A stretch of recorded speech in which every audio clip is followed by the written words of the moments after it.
오늘도 하나님을 삶의 주인으로 모시고 예배 자리에 나오신 여러분을 예수님의 이름으로 축복합니다.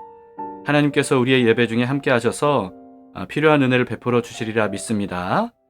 함께 기도하심으로써 오늘 예배를 올려드립시다. 하나님 아버지, 오늘도 주님 앞으로 나와서 예수 그리스도의 피를 의지함으로 주님의 은혜 보좌 앞으로 나아갑니다. 우리를 기쁘게 받아주시고 필요한 은혜를 오늘도 공급해 주시옵소서. 예수님 이름으로 기도합니다. 아멘. 함께 찬양하시겠습니다. 이런 교회 되게 하소서. 함께 부르십시다.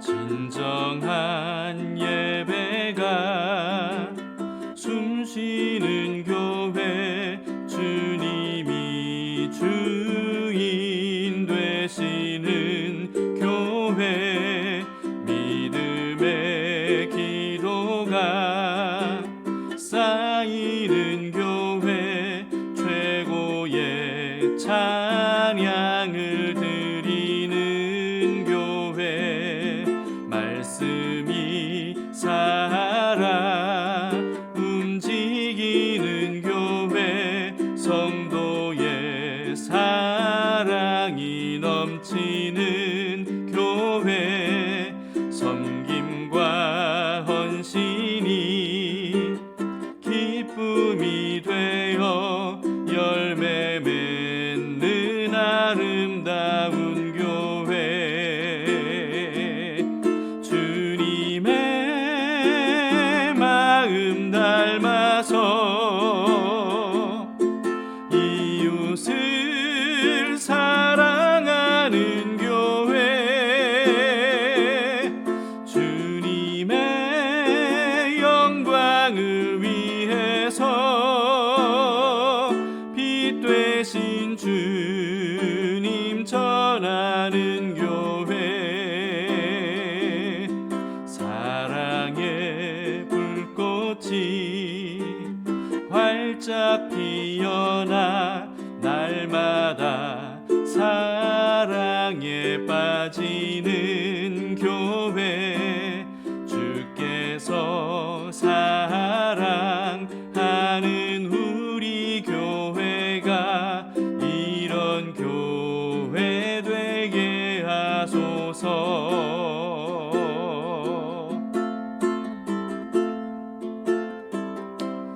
진정한 예배가 숨쉬는 교회, 주님이 주인 되시는 교회, 믿음의 기도가 쌓이는 교회, 최고의 찬양을 드리는 교회, 말씀이 살아 움직이는 교회, 성도의 사랑이 넘치는 교회, 섬김과 헌신이 기쁨이 되어 열매 맺는 아름다운 교회,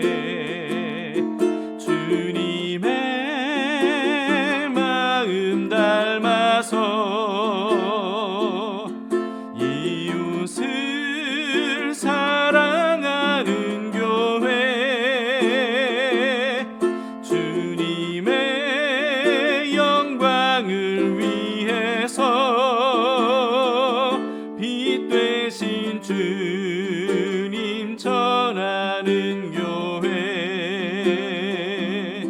사랑의 불꽃이 활짝 일어나 날마다 사랑에 빠지는 교회, 주께서 사랑하는 우리 교회가 이런 교회 되게 하소서.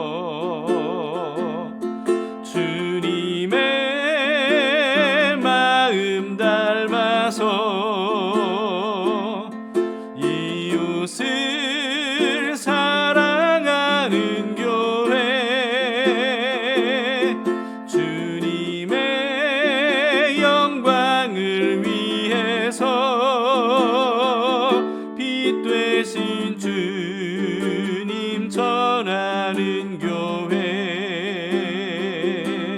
사랑의 불꽃이 활짝 피어나 날마다 사랑에 빠지는 교회, 주께서 사랑하는 우리 교회가 이런 교회 되게 하소서.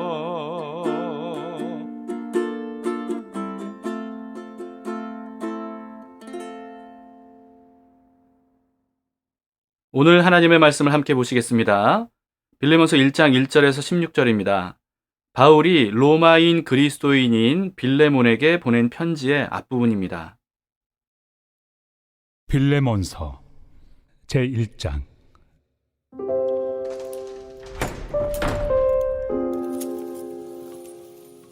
그리스도 예수를 위하여 갇힌 자 된 바울과 및 형제 디모데는 우리의 사랑을 받는 자요 동역자인 빌레몬과 자매 아비아와 우리와 함께 병사된 아키뽀와 내 집에 있는 교회에 편지하노니, 하나님 우리 아버지와 주 예수 그리스도로부터 은혜와 평강이 너희에게 있을지어다.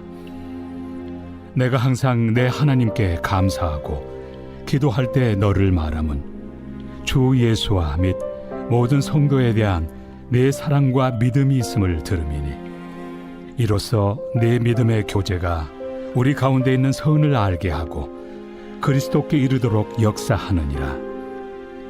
형제여, 성도들의 마음이 너로 말미암아 평안함을 얻었으니 내가 너의 사랑으로 많은 기쁨과 위로를 받았노라.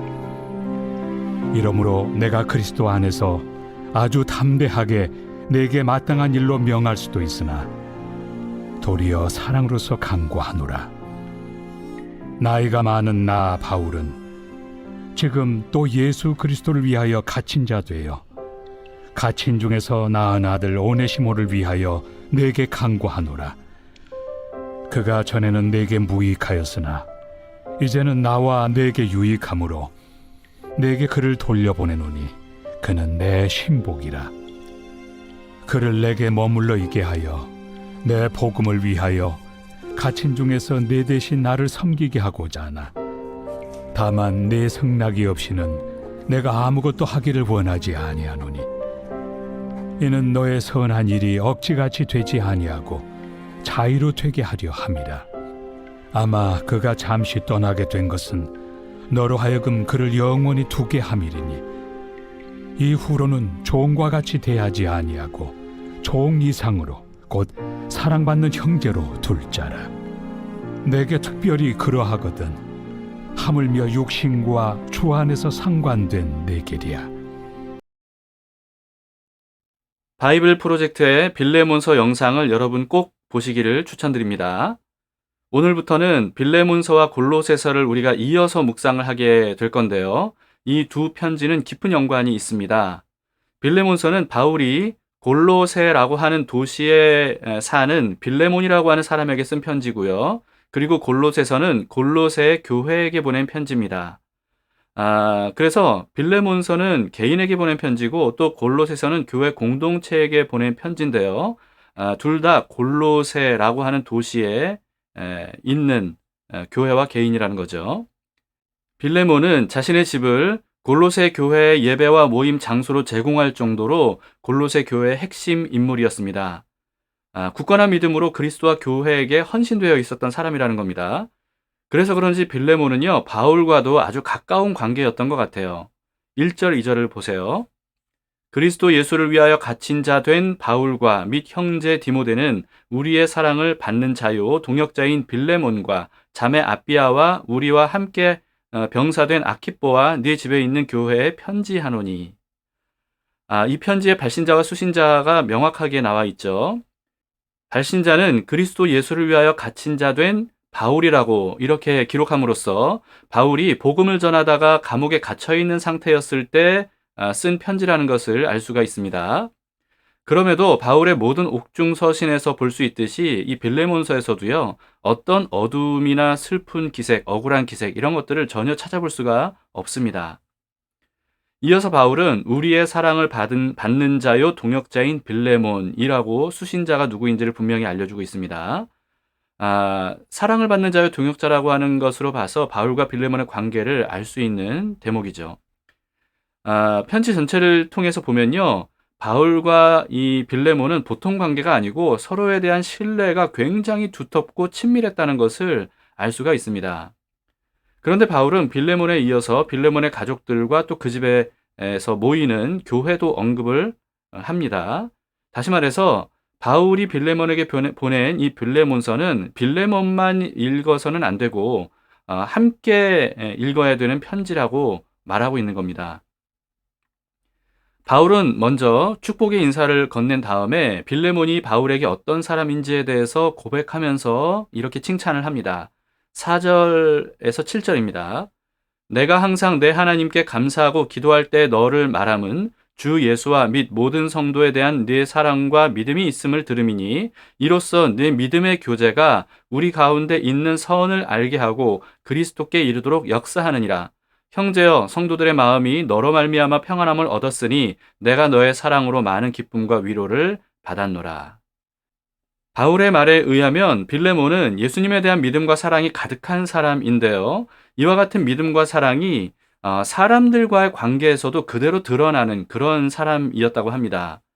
7절에서는 이 빌레몬의 믿음의 교제 덕분에 성도들이 평안함을 얻었다고 하고요, 또 바울도 많은 기쁨과 위로를 받았다, 이렇게 말하고 있습니다. 여러분, 이런 믿음이 진정한 믿음이 아닌가 싶어요. 예수님을 믿고 사랑한다고 하면서도 성도들과의 믿음의 교제를 하지 않는다면 이것은 진정한 믿음과 사랑이라고 보기가 어려울 겁니다. 예수님에 대한 믿음과 사랑은 반드시 형제들과의 사랑의 교제, 믿음의 교제로 이어지게 되어 있거든요. 요한도 요한 1서에서 눈에 보이는 형제를 사랑하지 않으면서 눈에 보이지 않는 하나님을 사랑한다고 하는 것은 거짓이라고까지 말했습니다. 그리고 요한은 이어서 이렇게 말했어요. 요한 1서 4장 21절인데요. 우리가 이 계명을 주께 받았나니 하나님을 사랑하는 자는 또한 그 형제를 사랑할지니라. 눈에 보이지 않는 하나님을 사랑한다면 반드시 그 형제를 사랑해야 되는데, 성경에서 말씀하는 사랑은 감정적인 느낌을 넘어서는 그런 사랑입니다. 행동하는 사랑을 의미하죠. 그러므로 이 말씀은요, 하나님을 사랑하는 것은 형제를 사랑으로 대해주는 행동으로 반드시 나타나야 된다. 그게 바로 하나님을 사랑하는 방법이다. 이런 뜻으로 해석할 수가 있습니다. 하나님은 우리를 구원하시되 공동체의 일원이 되게 하셨다는 사실을 우리는 잊어서는 안 됩니다. 예수님은 포도나무와 가지의 관계로 설명을 하셨고요, 바울은 몸과 지체의 관계로 설명을 했는데요, 구원을 얻은 모든 사람들은 예수님 안에서 모두 다 연결된 관계라는 것을 일관되게 말씀하고 있는 겁니다. 그렇기 때문에 사람과의 관계는 무시한 채로 하나님만 믿고 사랑하면 된다고 여기는 것, 여러분, 이것은 하나님이 원하시는 게 아닙니다. 그리고 성경적이지도 않아요. 예수님을 믿고 구원을 얻은 사람들은 모두 그리스도 안에서 한 유기체로 연결되어 있는 존재로 거듭 태어난 겁니다. 마치 우리가 이 세상에 태어날 때 자동적으로 부모의 자녀로 태어나고 가족의 일원이 되는 것처럼, 그리고 또 사회의 일원이 되는 것처럼, 예수님 안에서 거듭난 사람들도 하나님을 아버지로 모셨을 뿐만 아니라 예수님을 믿는 모든 사람들과의 가족의 일원으로 거듭난 것이다 라고 하는 사실을 우리가 반드시 믿음으로 받아들여야 됩니다. 그래서 예수님을 믿고 구원을 얻은 사람들은요, 교회 공동체에 반드시 소속돼서 함께 믿음의 교제를 함으로써 사랑을 나누는 삶을 사는 것, 이게 정상적인 구원받은 그리스도인으로서의 삶이라는 거죠. 그런데 제가 그간 목회를 하면서 이 성도들 간의 교제와 사랑에 대해서는 별로 중요하지 않게 여기는 그런 성도들을 참 많이 봤습니다. 소위 믿음이 좋다는 사람들도요, 오로지 하나님과만 친밀하게 지내면 된다고 여기는 분들이 참 많이 계시더라고요. 그래서 교회 내에서 나와는 잘 안 맞고 꼴 보기 싫은 어떤 이런 사람들과는 아예 그냥 너무나도 쉽게 상종하지 않으려고 하거나, 또는 뭐 서로 흉을 보거나 심지어는 편을 가르면서 적대시하는 어떤 이런 모습들까지도 당연하게 받아들이는 교회의 모습들을 그동안 제가 어 여러 번 많이 봤습니다. 아무리 예배에 열정적으로 참여하고 또 하나님을 사랑한다고 고백하고 하나님을 믿는다고 말한다 할지라도 성도들끼리의 관계를 무시하는 것, 여러분, 이것은 절대로 건강한 믿음이라고 할 수가 없고요. 하나님이 원하시는 믿음도 아닙니다. 예수님께서 이렇게 말씀하실 정도였어요. 마태복음 5장 23, 24절입니다. 그러므로 예물을 제단에 드리려다가 거기서 내 형제에게 원망 들을 만한 일이 있는 것이 생각나거든 예물을 제단 앞에 두고 먼저 가서 형제와 화목하고 그 후에 와서 예물을 드리라. 하나님께서 원하시는 제사가 어떤 제사라는 겁니까? 형제와 먼저 화해하고 하나가 된 상태로 드리는 제사, 그런 예배를 하나님께서 원하신다는 겁니다. 형제와의 관계는 엉망진창인데도 불구하고 하나님께만 나아와서 예물을 드리고 예배를 드리면 하나님은 그런 예배를 기쁘게 여기지 않으신다는 거예요. 우리 담투국 일당는 교회의 모토는요, 하나님을 향해 시온의 대로가 열리는 교회, 사람을 향해 사랑의 대로가 열리는 교회, 세상을 향해 복음의 대로가 열리는 교회입니다. 그런데 시온의 대로와 사랑의 대로와 복음의 대로는 세 가지 길이 아니에요. 하나로 연결된 길입니다. 하나님을 향한 시온의 대로, 사람을 향한 사랑의 대로, 세상을 향한 복음의 대로가 하나의 길이라는 거죠. 그렇기 때문에 시온의 대로, 사랑의 대로, 복음의 대로, 이 중에서 어느 부분이 막히든지 간에 전체 통행이 막히게 되는 그런 원리입니다. 이게 바로 영적인 원리인데요. 그래서 하나님과의 관계가 깊어질수록 사랑과의 관계가 깊어지는 게 당연하고요. 그리고 그럴수록 세상을 향해서 사랑의 복음이 힘있게 뻗어나갈 수가 있게 되는 원리입니다. 그런데 하나님과의 관계만 잘하면 된다고 하면서 성도들과의 관계를 무시하면 세상을 향한 복음의 길도 막힐 수밖에 없는 거죠. 그리고요, 알고 보면 하나님과의 관계만 잘하면 된다고 여기면서 하는 신앙생활이 사실은 하나님과의 관계도 막혀 있는 상태입니다. 그러므로 하나님을 사랑한다면 성도들과의 믿음의 교제에 적극 참여해야 되는 거예요. 믿음의 교제에 참여하지 않으면 성경 지식은 많아질지라도 믿음이 성장하지를 못합니다. 예수님께서 하신 말씀을 우리가 새겨들어야 됩니다.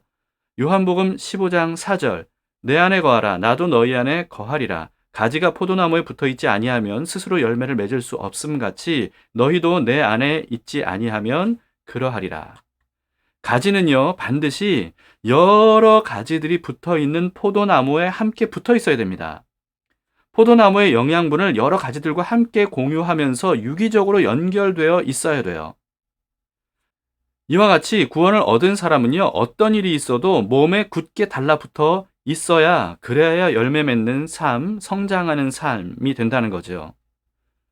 교회 안에서 갈등이 좀 일어나더라도요, 믿음과 사랑으로 서로 용서하고 용납하면서 해결해 나가야지, 갈등이 있다고 해서 몸을 떠나서는 안 됩니다. 물론 교회 자체가 타락하고 죽은 교회라면 반드시 그 교회를 떠나서 건강한 교회로 옮겨가야 되겠죠. 그러나 그게 아니라 본질에 대한 문제가 아닌 것에 대해서는요, 믿음의 교제로 우리가 서로 사랑하고 용납함으로써 교회를 함께 굳건하게 세워나갈 수 있어야 됩니다.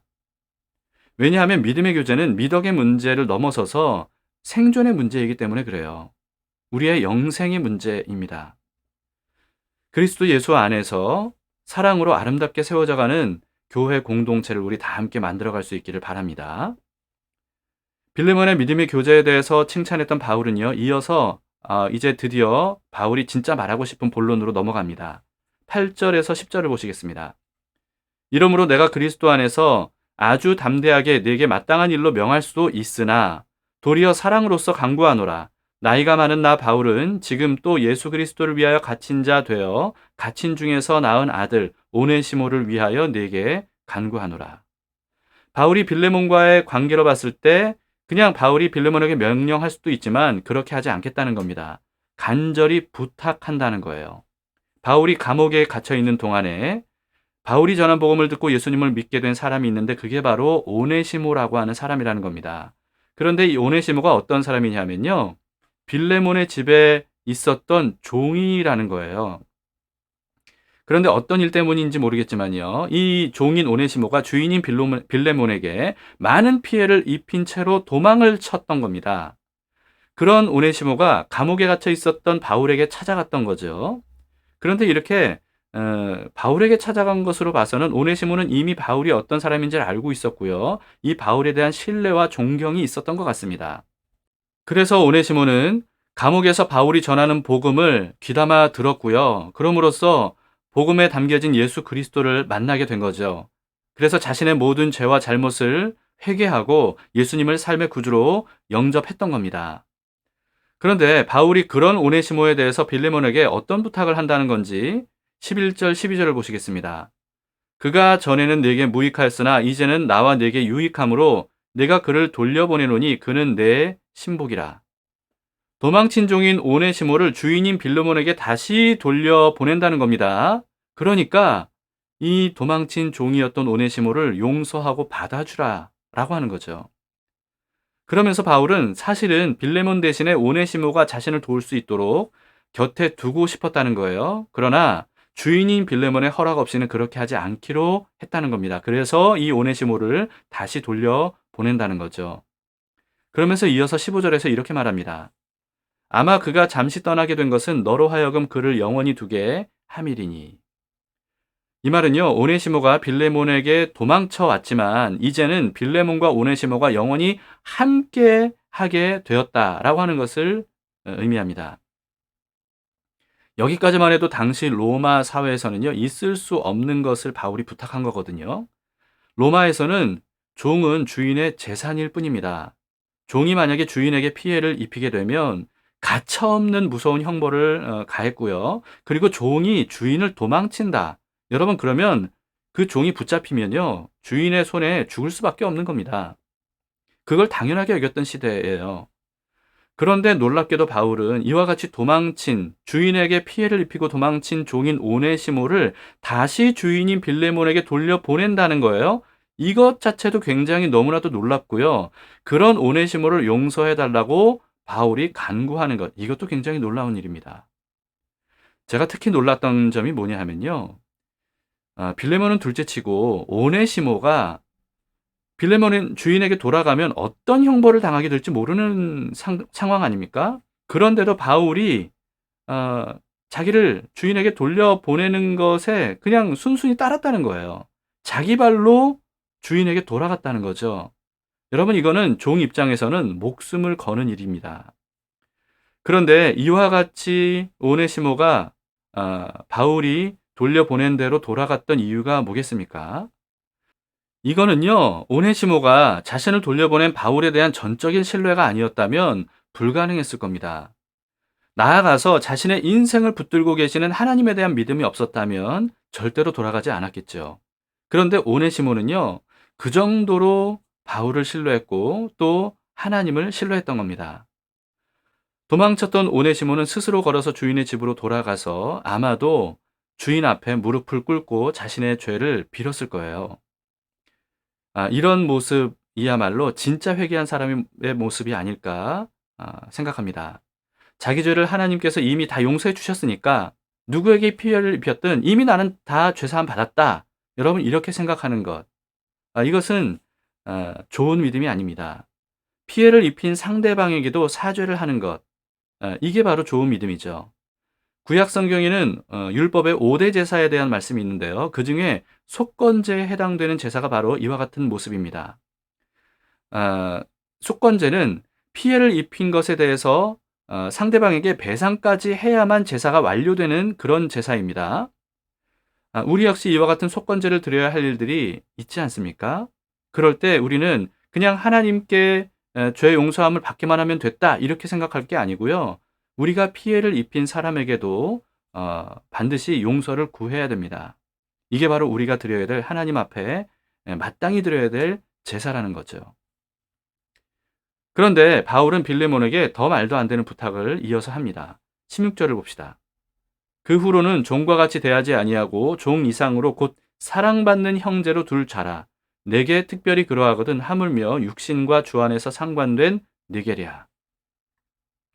피해를 입히고 도망친 정말 무익한 종이었던 오네시모를 이제는 더 이상 종으로 여기지 말고 가족으로 대해주라는 거예요.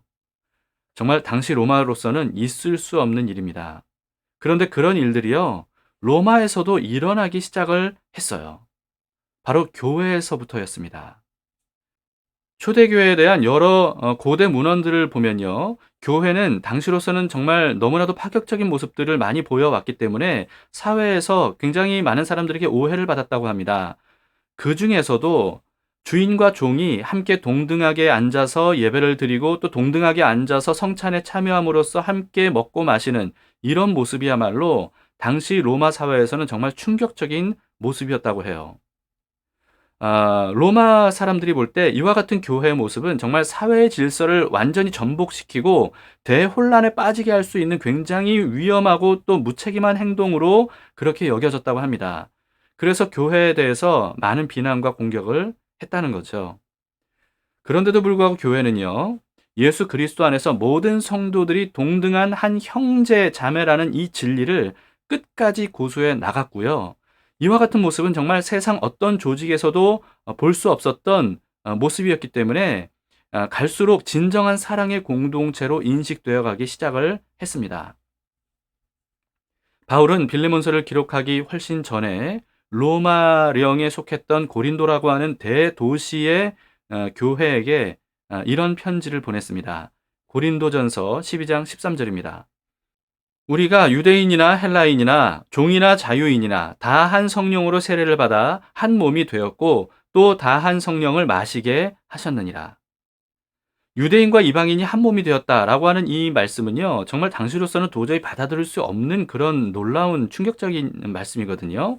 그런데 종이나 자유인도 한 몸이 되었다.